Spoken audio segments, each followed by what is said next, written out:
Hello, everyone. Black Friday, the day when we go crazy in the stores. It is a long awaited day when we are supposed to be getting the sale of all sales, when we're supposed to be saving money on those deals. Today, I am sharing 5 tips and on how we can save money on Black Friday and really on any day of the year. Welcome or welcome back to those who are joining us here today on Sev Talks Money. If you are interested in tools and tips to gain wealth, crush debt, build wealth, and grow your business, then this is the place to be. We meet here at 4:30 p.m. Eastern Time every Sunday afternoon, and I am excited to have you here on today's broadcast, where again we're going to be sharing 5 tips on how to save money on Black Friday and really any day of the year. So let me first of all greet the folks who are in the chat. Hello, Beverly. Hello, Judy. Thank you for joining us today. All right, so the first tip I want to share is make a list with the name of each person you are shopping for. That seems so intuitive that we need to make a list for each person that we're shopping for.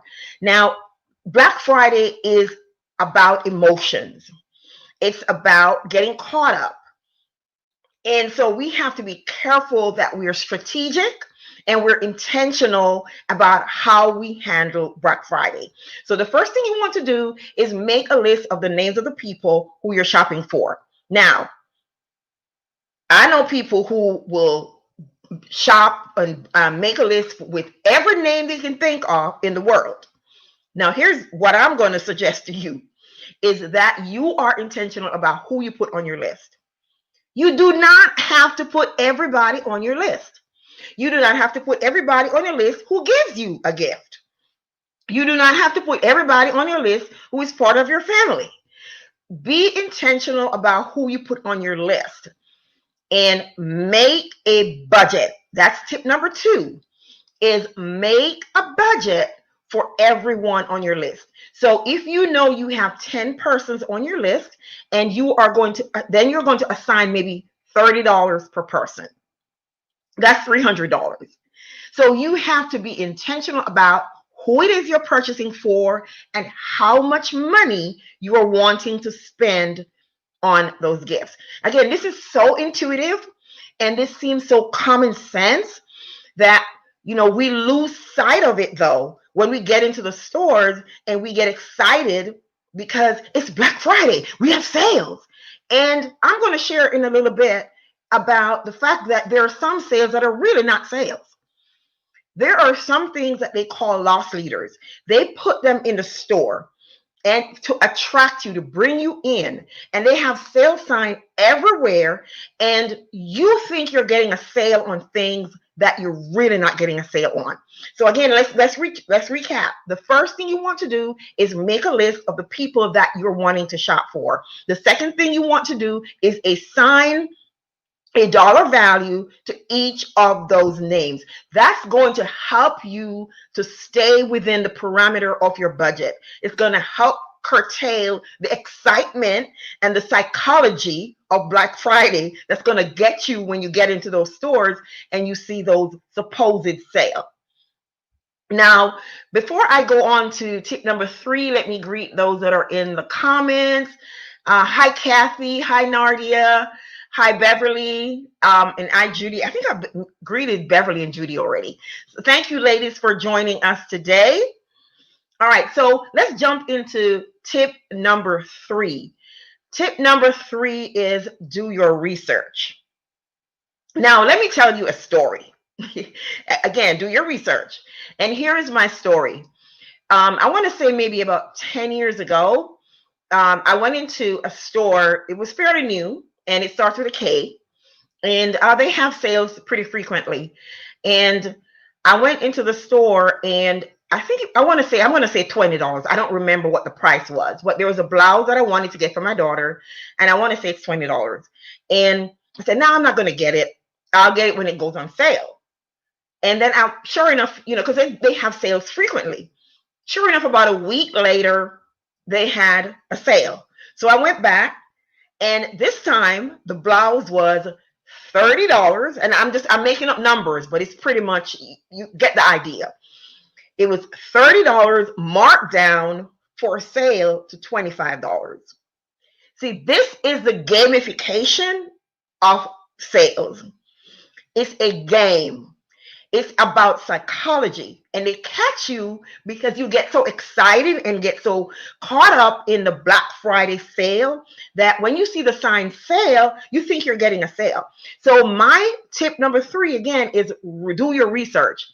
You should not be waiting until November to determine who you're shopping for anyway. Whether it's a birthday, Christmas, holidays, Thanksgiving, the only thing that probably catches you off guard when it comes to spending for gifts is probably a baby shower. Well, even that you still have 9 months ahead, or 8 months, right, to prepare. The only thing that probably gets you caught off guard is maybe an engagement party or something like that, or a wedding, because if it's there's not a lot of leeway in time.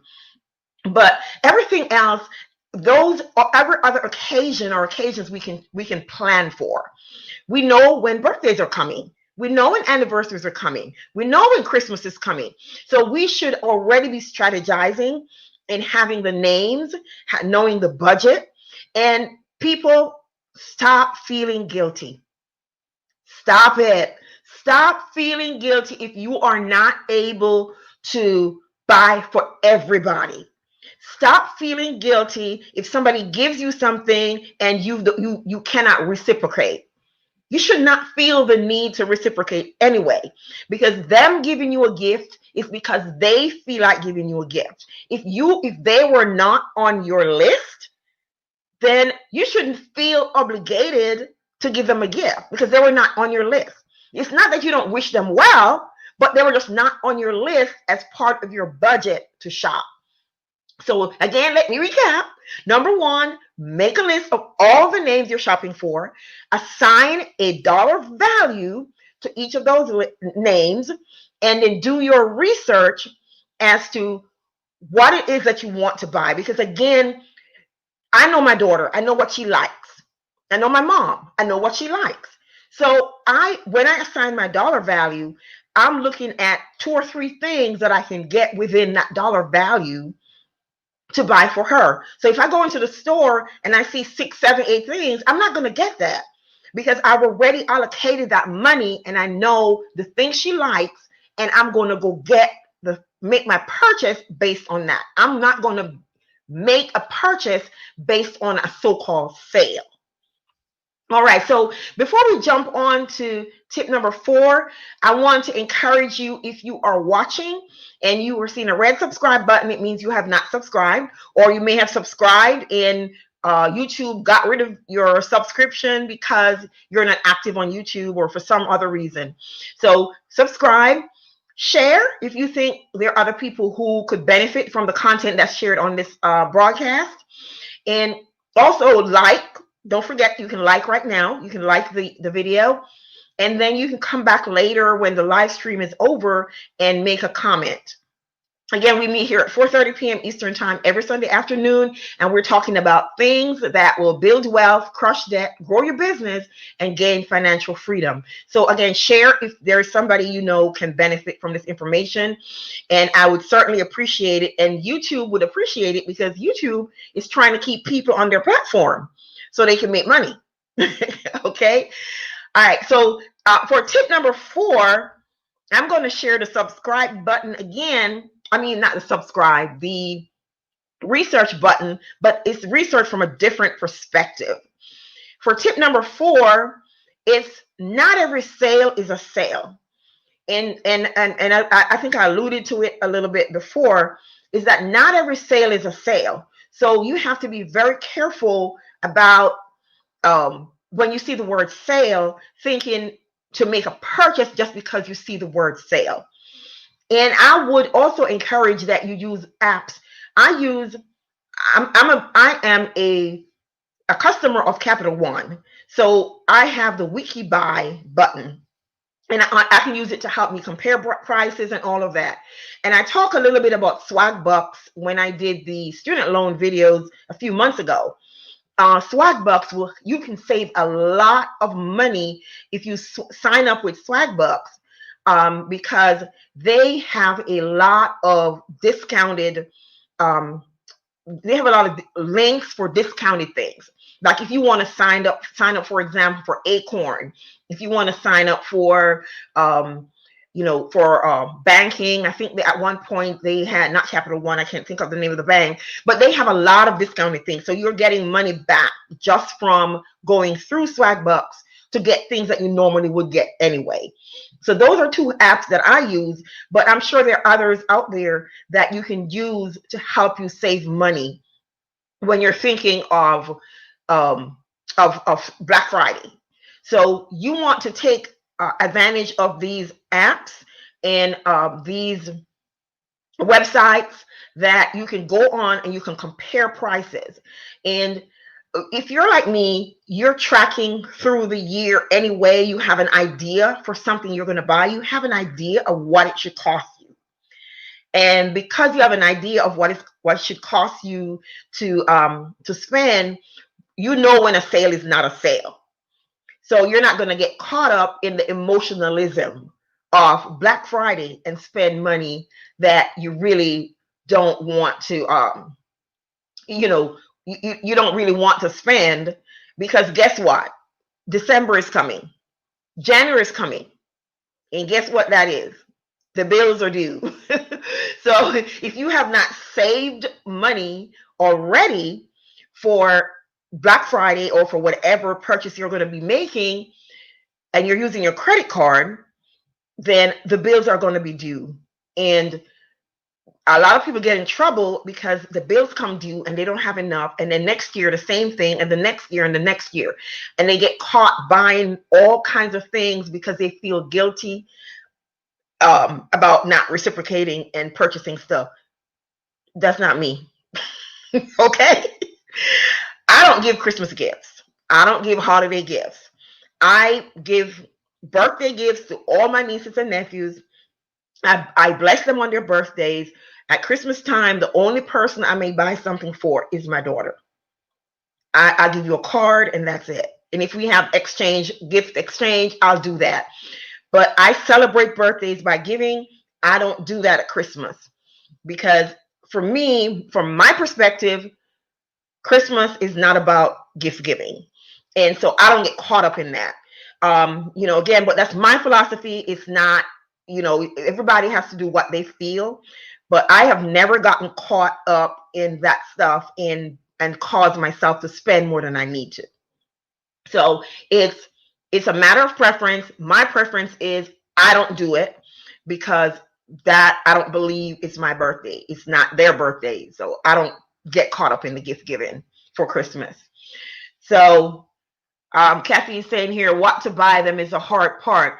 And the thing is, we know who they are. We know our people. And if my philosophy is this, if they really don't need anything, I'm not going to buy them anything. I will give my nieces and nephews money. I'll give them a CD. I'll buy a CD for them.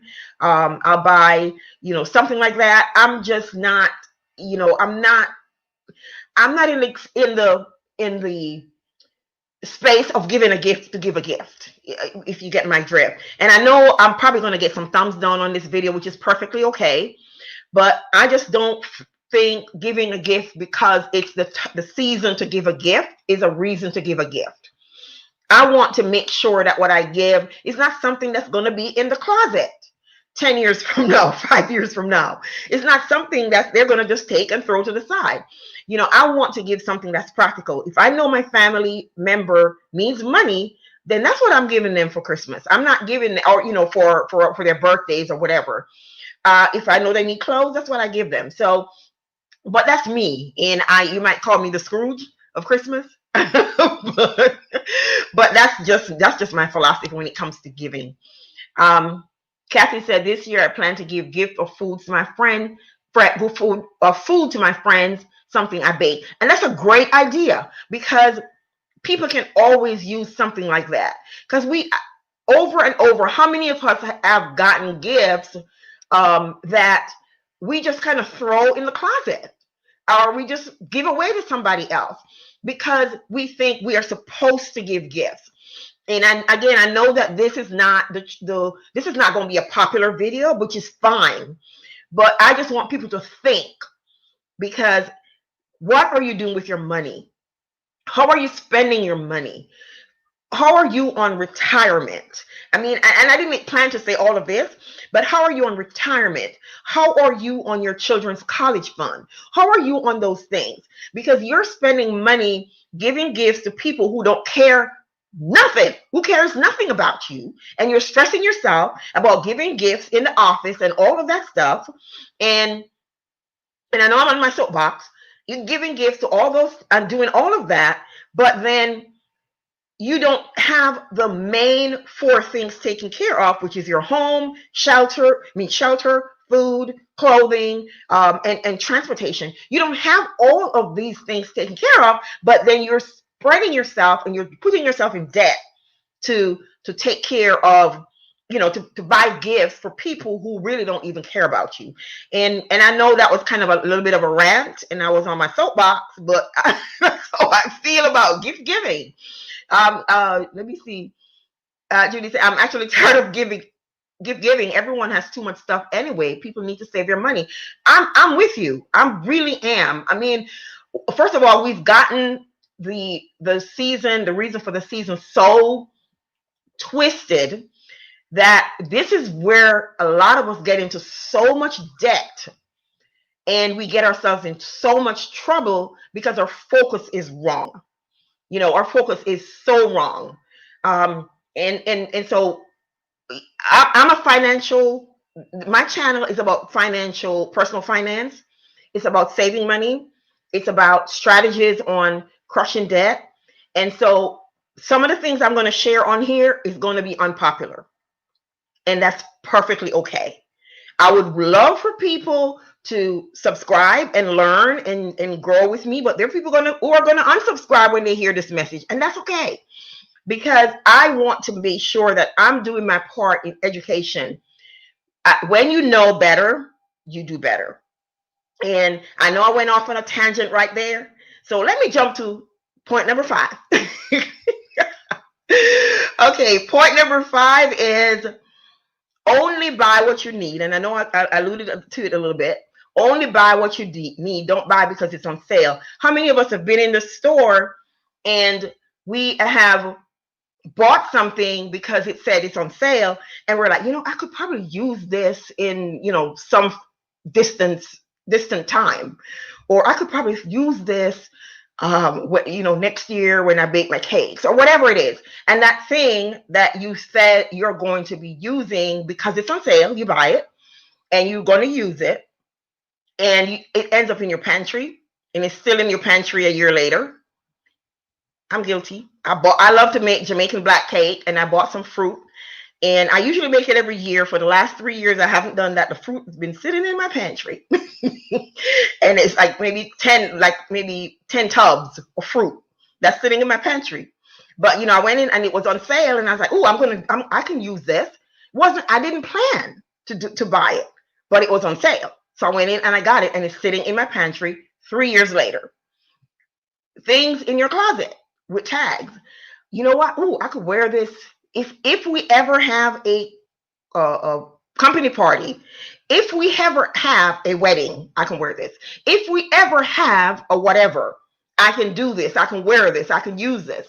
And the thing is sitting in the closet or in the pantry or in the garage or wherever. So again, don't buy stuff because it's on sale and you may use it in some future time. Buy it because this is what I need. I needed this. It's on sale, so this is a good time for me to buy it. And it's uncultural. That's not a word, I don't think. It's uncultural to think this way because the news, the ads, the TV shows, everything says we need to buy it because it's on sale. And it's sexy to buy on sale. You're saving money and you may not be saving money. So again, I'm going to run back through my five tips, and then I'm going to give you a bonus because I'm a giver. I love to give, so I'm going to give you a bonus. But the first tip again is make a list of all the names that you're purchasing for. Assign a dollar value to those names that you're buying for. Do your research to make sure you're getting the best price. Say no thank you to things that were not in your plan. Simply say no thank you. Walk away from it in the store. Okay? All right, so my bonus point that I wanted to, and let me check the comment before. Kathy said they might subscribe when January comes and they have lots of bills. I hope, right? I wanted to share a bonus tip with you that has nothing to do with Black Friday, but it may just save you some money. And that is always check your explanation of benefits. Always check your explanation of benefits. And for those who might not be familiar, that is when you go to the doctor and the insurance company sends you a statement and says, this is what the doctor billed, this is what we paid, and this is your portion of the bill. And you want to do that because I have gotten refunds back from my doctor's offices because they've overcharged me. And so you want to check your explanation of benefits to make sure that you're not paying more than what the insurance company says you are to pay. I am right now dealing with a doctor's office where I went to get checked for, I had this cough and went to get checked. And they said for me to come back and do some allergy testing. No, this is not an allergist. They said, come back and do some allergy testing. And I did, they said one test for environmental, one test for food. Well, I went and I did the environmental test, and I went back the second time for what I thought was a food test. It turns out they split the environmental test in two, and I raised holy Cain because I'm like, why am I coming back 3 times? Because every time I go back, it's $50. The lady said to me, the insurance company requires you to come back. So me being me, loving to take care of my coins and loving to do my research, I called the insurance company and they said, no, ma'am, that's not something we tell people to do. And the lady on the phone, she was being political. She said, I can't comment, but I understand. She was basically saying, yes, this happens a lot. And so you calling us and paying attention to your EOB is what you need to do. So again, to save you money, look at your explanation of benefits always. If the doctor's office is charging you something that they should not, go and ask for your refund. To date, I have gotten I've gotten close to $100 in refunds for things between the doctor and the dentist have charged that they did not need to. So again, that's my bonus tip. Pay attention to your explanation of benefit. And so thank you again for joining us this afternoon. And again, share this. And somebody might like it, somebody might not, but it's facts. It's something that we need to hear. Sometimes the truth is hard and it's not what we welcome, but it's what we need to hear. So again, make a list, assign a dollar value to the list, do your research to make sure that you are getting the best price on the things that you're trying to buy that's on that list. Be aware that not every sale is a sale. That subliminal message that comes across that when you see the word sale is not necessarily a good thing. You have to make sure you pay attention to see if it's really a sale, and then only buy what you need. And if you use your credit cards, use your credit cards judiciously. As again, I shared Swagbucks and WikiBuy because I am a customer of Capital One. I use WikiBuy and I also use Swagbucks, which is not related to Capital One, and I get a lot of deals through those two apps. So use your credit cards judiciously. If you have a card that you can use to get cash back or points or something, and you know you have the money set aside, but you're just using it to get the points, and then you're going to turn around and pay, then that's when I would advise you to use your credit cards. Otherwise, if you don't have the money in your account, do not use your credit cards. And again, the extra tip is check your explanation of benefits to ensure that what the doctor is charging you is what your insurance company says that you need to pay. And I hope that, let me see. Yes, yes, yeah. It happens a lot. And for a brief time, I was in Florida. And when I called the insurance company, the lady, she was very careful about what she said. But the implication was that it happens a lot in Florida because there are a lot of senior citizens. And doctors' offices will milk the system for, because there are so many senior citizens who don't have the bandwidth to do the research and to check their bills. So yes, you have to make sure you're paying attention to all these things. I mean, even I talk about the explanation of benefits, but you pay attention to your telephone bill, your light bill, all of that. Pay attention because there are things that they sometimes add on, and they are betting on you not paying attention. And these little things, little bit of money, but it can save you money. So thank you all again, Judy, Kathy, Beverly, for not only showing up, but for commenting. I really appreciate you. And Nardia, thank you so much. And I will see you again next Sunday at 4:30 p.m. Eastern Time, 1:30 p.m. Pacific Time. Thank you, and have a great Sunday afternoon.